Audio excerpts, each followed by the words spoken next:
Halo semua, balik lagi bareng gue Verave dan seperti biasa di video kali ini gue bakalan lanjutin alur cerita yang sebelumnya pernah gue upload. Dan gak kerasa gue udah sampai ke session 22 ya dari kelanjutan Battle Through Devon ini atau Benua Kaisar. Tanpa banyak basa-basi yuk kita langsung cek this out aja alur ceritanya.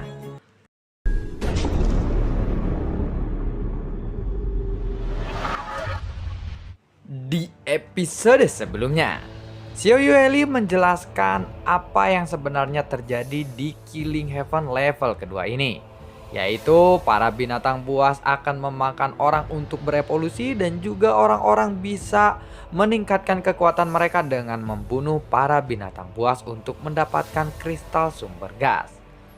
Keduanya saling menguntungkan jika mereka saling membunuh. Dengan kata lain, di sini aturannya hanya berburu atau diburu. Yang kuat yang bertahan, yang lemah akan mati. Untuk semua orang yang telah memasuki tempat ini, dia bisa memusnahkan binatang buas untuk mendapatkan kristal sumber gas, meningkatkan kekuatannya. Dan untuk para binatang buas, mereka sendiri bisa melahap manusia untuk berevolusi. Jadi keduanya adalah mangsa satu sama lainnya. Jika ingin keluar dari Killing Heaven lantai kedua ini, syarat pertama adalah membunuh para binatang buas kuno kelas 6 dan kekuatannya sebanding dengan tahap tengah Fighting God bintang 8. Fondasi sumber gasnya juga mencapai 200 juta, ucap dari Xiao Yueli lagi. Mendengar itu Xiaoyan pun terkejut. Apa? 200 juta? Dia pun sampai membuka mulutnya dan ternganga. Dia tidak bisa membayangkan begitu besarnya angka itu. Dan bagaimanapun fondasi sumber gas Xiaoyan saat ini hanya berjumlah 6 juta saja. Entah kapan Xiaoyan bisa memiliki fondasi sumber gas sebanyak itu. Lalu bagaimana dengan syarat kedua? Tanya dari Xiaoyan. Syarat kedua adalah tetap bertahan hidup di sini sampai hanya menyisakan 100 orang saja di tempat ini atau di lantai kedua Killing Heaven ini, ucap dari Xiao Yueli kembali. Mereka pada akhirnya akan diperlakukan sebagai mangsa di sini karena diburu oleh binatang buas kuno. Tetapi jika mereka bisa mengalahkan binatang buas kuno ini, mereka akan mendapatkan kristal sumber gas yang banyak untuk meningkatkan kekuatan mereka. Tidak ada yang baik ataupun buruk karena ini merupakan seleksi alam, atau beginilah cara alam semesta bekerja. Hanya yang kuat yang dapat bertahan, dan hanya yang kuat yang dapat memperoleh lebih banyak sumber daya, baik manusia ataupun binatang buas. Yang lemah hanya akan dianggap sebagai mangsa saja di sini. Jangan khawatir ayah. Selain ibu, aku juga membawa naga konyol ke sini, ucap dari Xiao Yueli. Naga konyol? Apakah maksudmu adalah Longyan? Tanya dari saya. Mendengar itu, Xiao Yueli pun mengangguk. Lalu di mana dia sekarang? Tanya dari Xiaoyan dengan sangat penasaran dan bergembira. Melihat Sun Er saja itu sudah membuat Xiaoyan sangatlah senang. Dan setelah mendengar bahwa Longyan juga ada di sini, Xiaoyan tiba-tiba menunjukkan senyuman yang cerah di wajahnya. Dia sedang pergi berburu binatang buas di sini. Jangan khawatir, sekarang setengah dari tubuhnya telah dipadatkan. Jadi semua binatang buas di sini pasti mematuhi perintahnya. Sehingga tidak ada seorang pun yang bisa atau dapat menyakitinya. Demi ayah, dia terus berjuang dan berusaha. Ada begitu banyak binatang buas kuno di sini dan dia menjadi lebih kuat ketika dia keluar dari sini, ucap dari Xiao Yueli. Ternyata Xiao Yueli datang ke sini tidak hanya untuk melatih Sun Er saja, tetapi juga dengan Longyan. Betapa luar biasanya putri ketiga dari Xiaoyan ini. Ada banyak binatang buas yang tidak terhitung jumlahnya di Killing Heaven level kedua ini. Dan Longyan pasti akan memperoleh sesuatu yang lebih kuat dari sini. Raja Tianzhang memberinya sebuah gulungan, yaitu teknik 10.000 binatang menelan surga. Dan penyerapan esensi dari darah 10.000 binatang itu dapat membuatnya lebih kuat lagi, ucap dari Xiao Yueli. Mendengar itu, Xiaoyan pun lalu mengangguk. Lalu, berada di level apakah dia sekarang? Tanya dari Xiaoyan. Garis keturunan naga konyol itu memang sangat kuat. Seseorang fighting kan bintang 7 yang biasa mungkin tidak akan dapat mengalahkannya.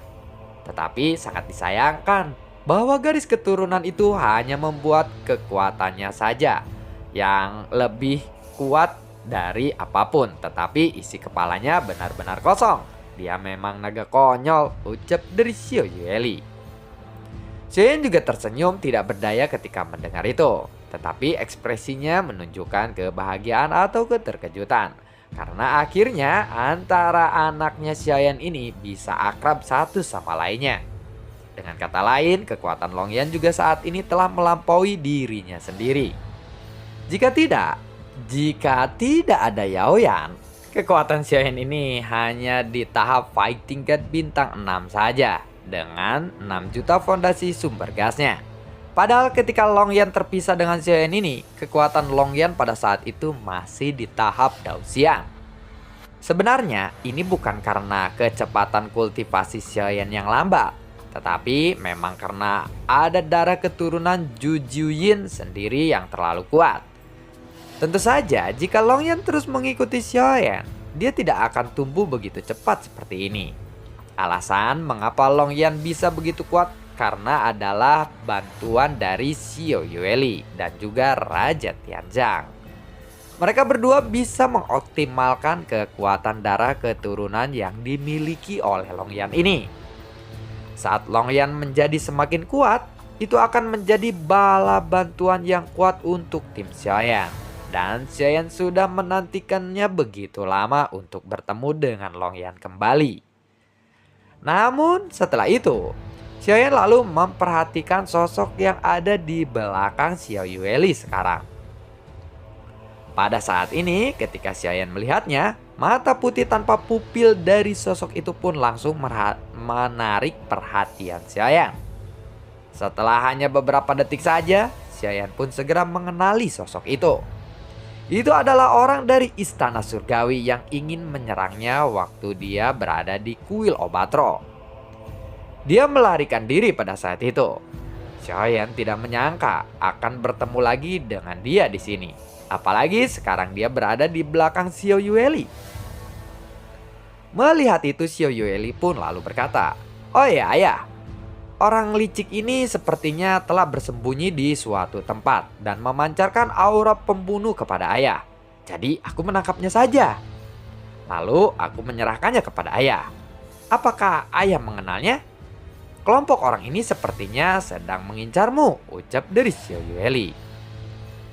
"Ya, ayah mengenalnya. Dia dari Istana Surgawi," jawab dari Xiaoyan.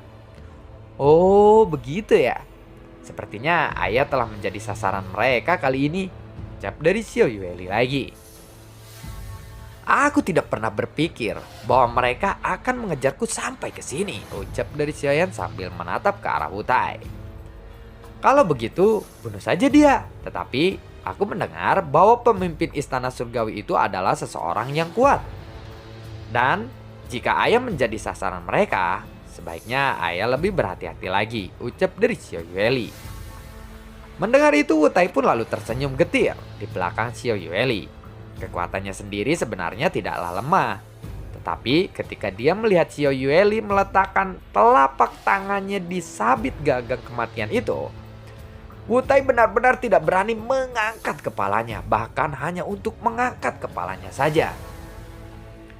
"Aku memang bertemu dia di kuil Obatro sebelumnya, tetapi aku tidak menyangka dia berani mengejarku sampai ke sini. Aku rasa dia ke sini dengan membawa bala bantuan," ucap dari Xiaoyan. Saat ini Xiaoyan terus menatap ke arah Wutai, dan aura membunuhnya juga terpancar dari tubuh Xiaoyan. "Apakah aku benar?" tanya dari Xiaoyan. Sosok Wutai pun lalu terkejut dan menunjukkan senyuman yang canggung. "Sepertinya kalian mencariku secara terpisah, bukan? Sebelum penyelamatmu tiba di sini, apakah kamu pikir kamu memiliki waktu untuk tetap bertahan hidup di sini?" ucap dari Xiaoyan. Mendengar itu, Wutai pun hanya bisa terdiam saja. Sepertinya aku benar, ucap dari Xiaoyan. Ya, penyelamatnya memang sudah datang, ucap dari Xiao Yueli, berkata tiba-tiba. Kemudian Xiao Yueli melihat ke arah ujung yang jauh. Dan di sana Xiao Yueli melihat ada 3 sosok yang sedang berlari kencang dari kejauhan. Tiba-tiba sumber gas Wutai juga meledak. Lalu sumber gas itu membentuk sebuah perisai dan Wutai pun segera melesat mundur dengan kecepatan yang cepat. Jika Wutai tidak melarikan diri sekarang, maka Wutai pasti akan mati sebelum Cao Ge datang menghampirinya. Jadi dia harus melarikan diri sebelum Xiaoyan membunuhnya. Sementara itu, Xiao Yueli memiringkan kepalanya sedikit saat melihat Wutai melarikan diri. Lalu dia menggesek sabit kematian di tangannya secara langsung. Lalu ada cahaya hitam yang keluar dari sabit itu. Spring! Wow! Serangan itu menimpa semua perlindungan yang telah diciptakan oleh Wutai. Perisai yang dibentuk oleh energi yang begitu dahsyat dicampur dengan esensi darahnya sendiri langsung hancur tiba-tiba. Dan cahaya hitam itu dengan mudah menembus pertahanan Wutai. Luka yang mengerikan pun menembus seluruh tubuh Wutai. Tangan kiri dan kaki kanannya langsung terbelah. Dan dia jatuh dengan keras ke tanah. 3 sosok yang sedang melesat menuju ke arahnya akhirnya pun saat ini tiba. Dan mereka memang benar adalah Cao Ge, Cao Yu, dan juga Zhou Qiu. Cao Ge pun lalu memandang ke arah Wutai yang terluka parah dan ambruk di tanah. Lalu kemudian dia menatap tim Xiaoyan lagi. Apakah itu mereka? Tanya dari Cao Ge kepada timnya. Auranya langsung meledak. Seolah-olah dialah yang terkuat di sini. Cao Ge sama sekali tidak memperhatikan Xiao Yueli. Bagaimanapun juga, Xiao Yueli ini memiliki aura yang tertahan. Dan pada pandangan pertama, dia tidak bisa melihat kekuatan sesungguhnya dari Xiao Yueli. Zhou Qiu dan juga Cao Yu lalu mengangguk ketika mendengar kata-kata itu. Mereka tidak akan lagi mungkin bisa melupakan penampilan Xiaoyan. Belum lagi ada tanda khusus di dahi Xiaoyan ini. Tatapan Cao Ge sedikit menyempit dan dia melihat tanda di dahi Xiaoyan dan aura yang kuat darinya langsung menyerpa ke arah Xiaoyan. Ini benar-benar tanda dari dewa jahat dan ini benar-benar menarik. Apakah kamu reinkarnasi dari dewa jahat? Tanya dari Cao Ge. Mendengar itu, Xiaoyan pun perlahan melihat ke arah Cao Ge yang sedang berbicara. Terserah kamu saja, jawab dari Xiaoyan. Mendengar itu, Cao Ge pun terkejut. Dia tidak pernah menyangka bahwa Xiaoyan akan berani menanggapi ucapannya seperti itu. Kamu hanyalah seseorang fighting god bintang 6. Aku tidak tahu dari mana kamu berasal dan dari mana kepercayaan dirimu itu, hingga kamu bisa berbicara denganku dengan seperti itu, ucap dari Cao Ge. Katakan saja apa maumu sekarang, ucap dari Xiaoyan. Melihat identitasmu sebagai reinkarnasi dewa jahat, kamu sepertinya harus mengikutiku ke istana surgawi. Dengan begitu, mungkin aku masih bisa memberikan kesempatan kepadamu untuk hidup, ucap dari Cao Ge. Lalu bagaimana jika aku tidak mau? Jawab dari Xiaoyan. Sederhana saja, aku hanya perlu membawa mayatmu. Efeknya akan sama saja, tidak ada bedanya. Tetapi aku rasa kamu tidak akan mampu untuk melakukan itu sekarang. Jawab dari Xiaoyan. Benarkah? Kamu akan tahu setelah merasakan kekuatanku ini, ucap dari Cao Ge kembali. Di mata Cao Ge saat ini, tidak ada orang di sekitaran Xiaoyan yang bisa mengancamnya. Dilihat dari auranya saja, yang terkuat dari tim Xiaoyan ini adalah seseorang fighting god bintang 7. Karena si Cao Ge ini tidak melihat sama sekali ke arah Xiao Yueli. Atau ketika Xiao Yueli melukai Wutai, dia sama sekali tidak melihatnya. Wutai juga saat ini telah terluka parah dan masih belum bisa bicara atau tidak sadarkan diri. Momentum yang kuat pun lalu meledak dari tubuh Cao Ge. Kekuatannya telah mencapai fighting god bintang 8. Cao Ge perlahan mengangkat telapak tangannya dan sumber gas yang agung pun lalu terbentuk dan menjadi sebuah kuali berbentuk perisai persegi berwarna emas di udara. Dan serangan itu bergerak menuju ke arah Xiaoyan dan yang lainnya. Dasar sekumpulan orang bodoh, ucap dari Cao Ge. Kuali emas itu pun meledak dengan tekanan yang tidak tertandingi dan sangatlah kuat. Buar, suara ultrasonik dari ledakan itu mendengung dan menyapu ke arah tim Xiaoyan. Tetapi Xiaoyan terlihat sangat tenang dan sama sekali tidak bergerak. Apakah kamu sudah menyerah untuk melawanku?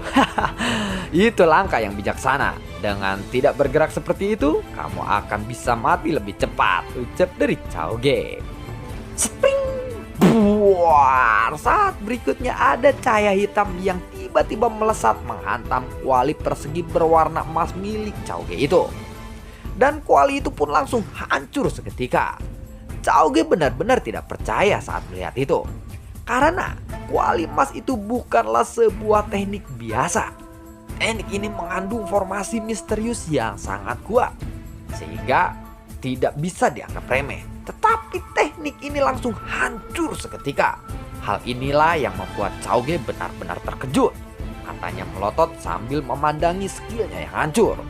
Kemudian tatapannya tertuju kepada Xiao Yueli yang sedang memegang sabit dewa kematian. Fluktuasi orang ini sangatlah kuat, ucap dari Cao Ge.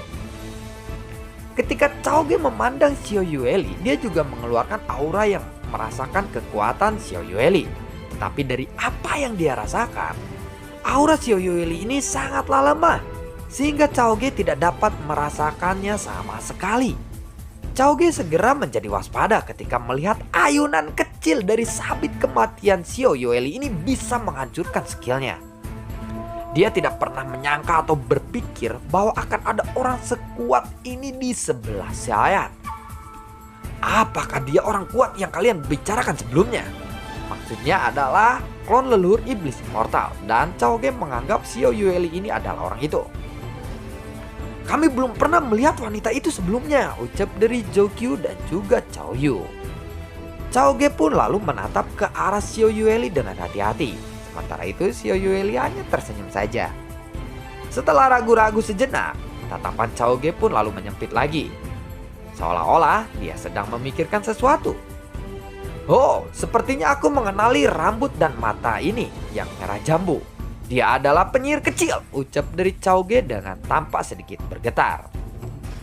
Sementara itu, Xiao Yueli tetap acuh tak acuh dan tidak menunjukkan ekspresi apapun. Semuanya cepat mundur, ucap dari Cao Ge. Apakah kamu ingin menghentikannya, ayah? Tanya dari Xiao Yueli dengan lembut. Jika itu bisa, tentu saja itu akan lebih baik, jawab dari Xiaoyan. Setelah itu, sosok Xiao Yueli langsung berubah menjadi cahaya hitam dan mengejar kelompok Cao Ge. Pring, pring, pring, pring, pring. Kecepatan Xiao Yueli ini sangatlah cepat, sehingga dia bisa menyusul Cao Ge dalam beberapa saat saja. Spring buar, jaraknya padahal sudah cukup jauh, sehingga Xiaoyan tidak bisa melihatnya dengan jelas apa yang terjadi di sana. Setelah beberapa saat berlalu, Xiaoyan melihat Cao Ge, Cao Yu dengan hidung biru dan wajahnya yang bengkak seperti babak belur sehabis dipukuli oleh Xiao Yueli. Mereka terlihat seperti bayi kecil yang sedang bermain-main dengan Xiao Yueli. Cao Ge bahkan terlihat sangat menyedihkan. Dan gua pun belum mengetahui momentum kekuatan Cao Ge kalau saja Cao Ge ini bertarung dengan Xiaoyan. Namun di bawah Xiao Yueli itu sangatlah menyedihkan. Bahkan tidak ada perlawanan sama sekali. Lengannya putus dan banyak bekas luka di sekujur tubuhnya. Ini benar-benar menyesalkan. Meskipun dia tidak mati, Cao Ge benar-benar babak belur. Semuanya terjadi begitu cepat. Bahkan Zhou Qiu masih terpaku di tempatnya. Mulai sekarang panggil aku ratu ya, ucap dari Xiao Yueli dengan sangat tenang. Sekarang mereka pun lalu mengikuti Xiao Yueli untuk menemui Xiaoyan. Mulai sekarang nasib kalian berada di tangan ayahku itu, ucap dari Xiao Yueli. Aku benar-benar ingin tahu bagaimana cara kamu bisa menjadi sangatlah kuat seperti sekarang, tanya dari Xiaoyan kepada Xiao Yueli. Aku juga tidak tahu bagaimana caranya ayah. Soalnya orang tua itu Raja Tianjang selalu membiarkan aku pergi sendirian. Dan dia juga berkata bahwa hampir sudah tidak ada orang yang bisa menjadi ancaman untukku sekarang. Ucap dari Xiao Yueli dengan sangat polos. Xian pun segera menatap kelompok Chaoge. Baiklah, mengapa kalian mengejarku sampai ke sini? Tanya dari Xian sambil menatap ke arah Chaoge. Kami sebenarnya tidak mengejarmu. Kami hanya ingin membawamu kembali ke istana surgawi. Jawab dari Chaoge. Sepertinya kamu tidak berniat pergi dari sini hidup-hidup ya. Ucap dari Xian.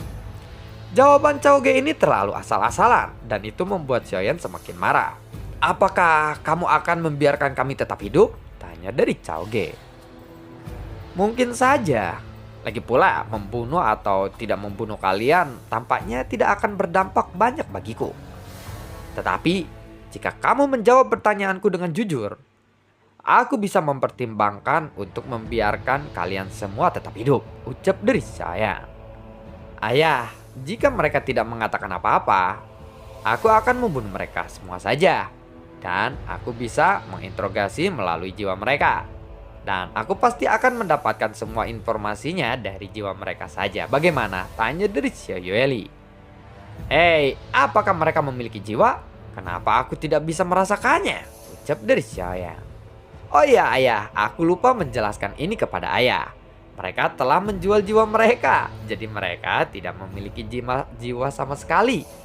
Aku dengar kabar bahwa istana surgawi memiliki kekuatan kebangkitan. Dan bahkan jika ayah membunuh mereka, mereka akan segera terlahir kembali di istana surgawi. Tetapi itu tidak apa-apa. Aku ada cara untuk memenjarakan mereka sehingga mereka tidak dapat dilahirkan kembali di istana surgawi. Ucap dari Xiao Yueli. Saat mendengar kata-kata Xiao Yueli itu, Chaoge pun menjadi ketakutan. Dia menjadi semakin takut karena semua yang dikatakan oleh Xiao Yueli itu memang benar adanya. Dan bagaimanakah kelanjutan ceritanya? Akankah Chaoge diselamatkan atau mati oleh Xiao Yueli? Sepertinya penyiksaan Xiao Yueli ini lebih menakutkan ya daripada kematian. Nantikan video gue berikutnya dan semoga sehat selalu untuk kalian. Gue juga tidak lupa untuk selalu ucapin terima kasih banyak buat kalian yang sudah mendukung channel ini dari dulu hingga saat ini. Dan gue juga selalu ucapin terima kasih banyak buat kalian yang sudah mensupport channel ini lewat link Saweria di bawah kolom deskripsi. Sampai ketemu lagi di video gue berikutnya. Semoga sehat selalu untuk kalian. Assalamualaikum dan sampai jumpa. Dadah.